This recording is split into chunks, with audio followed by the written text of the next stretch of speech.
Welcome to Penrose Learning, where we make understanding easy. You begin by preparing the content and choosing exactly what to copy. First, confirm whether you use Control on Windows or CMD on Mac. This determines your shortcuts.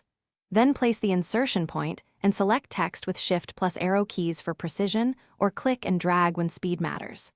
Once done, use Shift plus Home or Shift plus End to grab whole lines quickly, and make sure you see the highlight. That visible selection is what will be copied. Now you perform the copy action and refine selection techniques. After highlighting, press Ctrl plus C on Windows or CMD plus C on Mac to copy.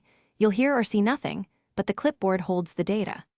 For faster selection, use Ctrl plus Shift plus right/left arrow to jump word by word. If you need multiple snippets, install a clipboard manager so you can recall past copies.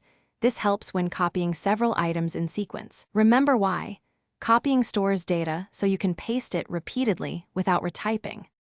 Finish by pasting and verifying results.